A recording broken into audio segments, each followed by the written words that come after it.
एक दिन एक अमीर आदमी अपने महल में बैठा हुआ था। उसने अपने महल के बाहर एक सेब फरोश को आवाज लगाते हुए सुना, सेब खरीदें सेब। हाकिम ने बाहर देखा कि एक देहाती आदमी अपने गधे पर सेब लादे बाजार में जा रहा है। अमीर आदमी ने सेब की ख्वाहिश की और अपने वजीर से कहा कि खजाने से 500 रुपए ले लो और मेरे लिए एक सेब लाओ। वजीर ने खजाने से 500 रुपए निकाले और अपने मुआविन से कहा कि ये 400 रुपए लो और एक सेब ले आओ। मुआविन वजीर ने महल के मुंतजिम को बुलाया और कहा कि ये 300 रुपए लो और एक सेब ले आओ। महल के मुंतजिम ने महल के चौकीदारी मुंतजिम को बुलाया और कहा, ये 200 रुपए ले लो और एक सेब लेकर आओ। चौकीदारी के मुंतजिम ने गेट के सिपाही को बुलाया और कहा, ये 100 रुपए ले लो और एक सेब ले आओ। सिपाही सेब वाले के पास गया और उसे गिरेबान से पकड़कर कहा, देहाती इंसान, तुम इतना शोर क्यों कर रहे हो? तुम्हें नहीं पता कि यह ममलकत के बादशाह का महल है और तुमने दिल दहला देने वाली आवाजों से बादशाह की नींद में खलल डाला है। अब मुझे हुक्म हुआ है कि तुझको कैद कर दूं।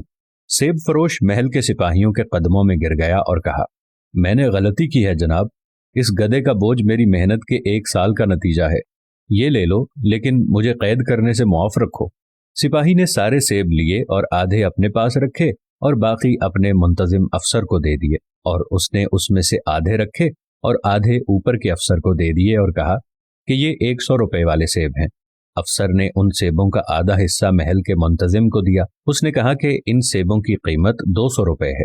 महल के मुंतजिम ने उन सेबों में से आधे अपने पास रख लिए और आधे असिस्टेंट वजीर को दे दिए और कहा कि इन सेबों की कीमत 300 रुपए है। असिस्टेंट वजीर ने आधे सेब उठाए और वजीर के पास गया और कहा कि इन सेबों की कीमत 400 रुपए है।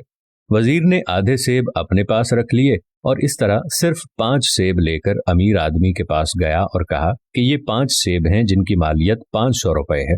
हाकिम ने अपने आप सोचा कि इसके दौरे हुकूमत में लोग वाकई अमीर और खुशहाल हैं। किसान ने 5 सेब 500 रुपए के एवज फरोख्त किए, यानी 100 रुपए का एक सेब। मेरे मुल्क के लोग 100 रुपए के एवज एक सेब खरीदते हैं, यानी वो अमीर हैं। इसलिए बेहतर है कि टैक्स में इजाफा किया जाए और महल के खजाने को भर दिया जाए। और फिर यूं अवाम में गुर्बत बढ़ती बढ़ती बढ़ती ही चली गई। ये वाकया फारसी अदब से माखूज है। नाजरीन, यही हाल आजकल हमारा है। नीचे से लेकर ऊपर तक तमाम लोग इस तरह की करप्शन में मुलव्विस होते हैं। इन सब लोगों को ये पता तक नहीं कि हमारी मौत हमारे ऊपर मंडला रही है और किसी भी वक्त अल्लाह का फरिश्ता हमारा काम कर देगा।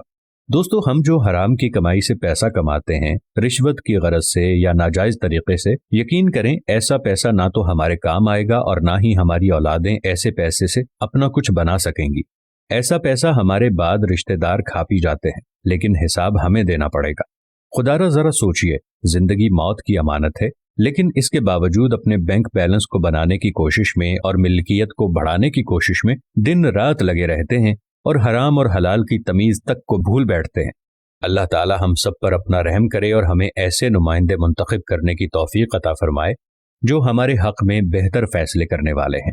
अगर आपको ये वीडियो पसंद आए तो हुक्मरानों तक जरूर पहुंचाइएगा। हो सकता है आपके एक शेयर से ये बात किसी के दिल में उतर जाए। दोस्तों, अगर आपने अभी तक हमारा पेज प्यारा इस्लाम लाइक और फॉलो नहीं किया तो अभी लाइक करके फॉलो का बटन क्लिक कर दें, ताकि आइंदा आने वाली ऐसी ही खूबसूरत वीडियोस आप तक पहुंचती रहें। जज़ाकुमुल्लाह खैर।